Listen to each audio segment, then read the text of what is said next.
Ya, pemirsa, terima kasih Anda masih bersama kami. Kita lanjut dialog kita masih bersama dengan Pak Agus dari LIPI.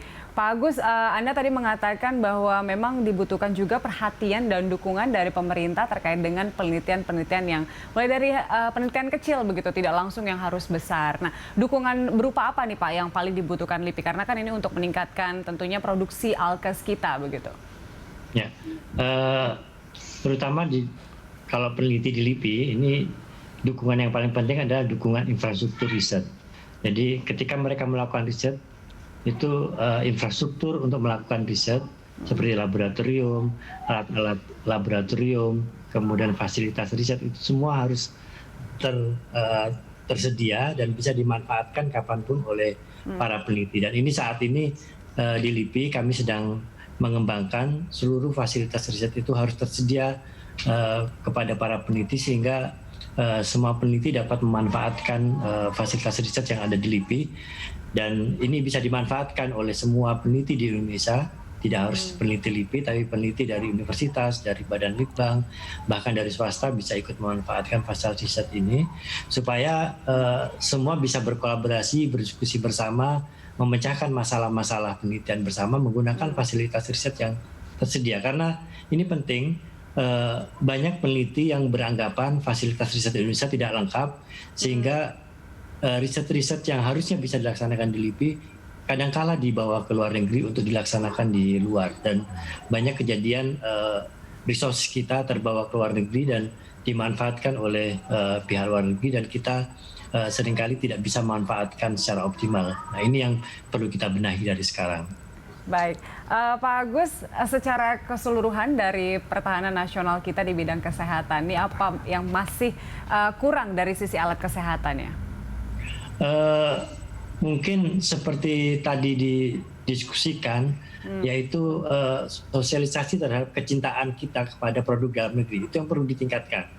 Karena seperti sekarang kita sudah bisa menghasilkan ventilator, bisa menghasilkan alat-alat kesehatan yang dimanfaatkan untuk COVID-19, dan terlihat begitu Menteri BUMN-nya memberikan instruksi bahwa semua rumah sakit BUMN harus memanfaatkan hasil inovasi dalam negeri, itu rumah sakit mau memanfaatkan. Tetapi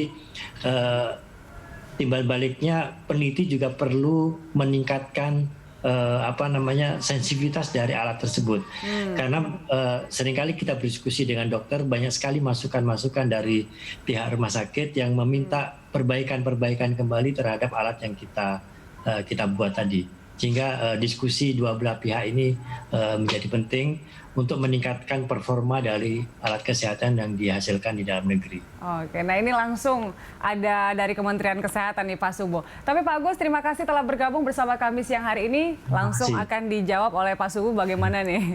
Ya, dalam memproduksi alat kesehatan itu kan kita melihat 3 prinsip ya. Prinsip yang pertama harus aman, yang kedua bermutu, yang ketiga asas manfaatnya. Nah, dari ketiga ini kita membuat satu strategi dalam percepatan yang kita sebut dengan ABGC ya. Yang pertama adalah kita harus melibatkan akademisi. Tadi teman-teman dari LIPI, Pak Agus dan lain-lain. Yang kedua adalah bisnis, sektor bisnis. Yang ketiga adalah government. Ya, lalu yang keempat adalah community. Nah, kita telah melakukan langkah-langkah ini, langkah-langkah percepatan. Misalnya pada saat ini bahwa kita pernah melakukan bisnis forum. Kita mengundang para duta besar negara-negara produsen alat-alat kesehatan ini, mengundang mereka untuk investasi di Indonesia. Itu langkah pertama supaya nanti TKDN atau kandungan dalam negerinya itu akan meningkat. Kalau daripada kita membeli produk jadi dibandingkan dengan investasi di Indonesia, mereka bisa berkembang. Nah, fungsi dari pemerintah dalam ini Kementerian Kesehatan itu melakukan pendampingan dari proses research, penelitian, sampai proses produksi, sampai proses pemasaran.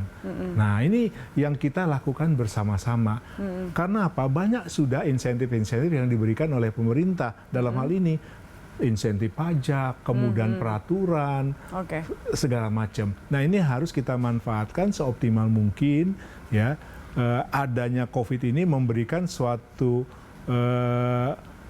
kepastian juga bagaimana investasi dan juga pengembangan dari inovasi-inovasi anak bangsa ini bisa dihargai dan bisa langsung diproduksi loh.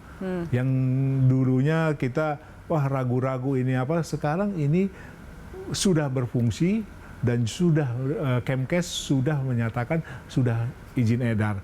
Anda bisa bayangkan ada 8 ventilator yang diproduksi dari berbagai institut ya, dari berbagai lembaga, dan itu juga sudah kita keluarkan izin edarnya. Jadi ini adalah suatu kesempatan emas bagi kita untuk mengembangkan di langkah-langkah berikutnya. Kita harus optimis. Harus optimis ya, apalagi COVID-19 ini kita sih optimisnya sekarang sampai awal tahun setidaknya kita masih bisa bertahan hingga vaksin diproduksi katanya nanti di awal tahun ya. Apalagi vaksinnya dari Indonesia nanti. Dari Indonesia sendiri ya Pak Sumbu ya. Nah dari anggaran untuk Kementerian Kesehatan itu cukup besar, ada sekitar 80-an triliun rupiah yang memang prioritasnya saat ini untuk penanganan COVID-19, betul ya Pak ya? Nah untuk alat kesehatan seberapa besar sih Pak? Ya kurang lebih 1/4 dari anggaran itu kita prioritaskan buat alat kesehatan ya. Jadi dari 87,5 triliun itu kita prioritaskan untuk alat kesehatan adalah sekitar 22 triliun. Jadi ini karena anggaran ini adalah anggaran 2020. Ingat ini sekarang udah bulan Agustus, sudah masuk ke minggu pertengahan, kita harus melakukan percepatan. Ya. Jadi kita harapkan memang itu kalau APBN prioritas buat membeli alat kesehatan dalam negeri. Itu yang menjadi prioritas pertama? Iya, menjadi prioritas pertama. Kalau misalnya alatnya tidak diproduksi dalam negeri, tetapi sangat diperlukan, baru jadi prioritas kedua. Jadi kami berharap dari semua rumah sakit bisa memanfaatkan alat dalam negeri ini. Karena betul apa yang dikatakan Pak Agus tadi, kalau nggak kita percaya dengan alat kita, tidak kita gunakan, akhirnya juga masyarakat juga kurang percaya dan kurang mencintai produk sendiri ya. Oke, baik. Pak Sumbu, terima kasih telah bergabung bersama kami siang hari ini. Dan pemirsa, demikianlah Dialog Landstalk. Kami masih akan kembali dengan informasi lainnya usai jeda.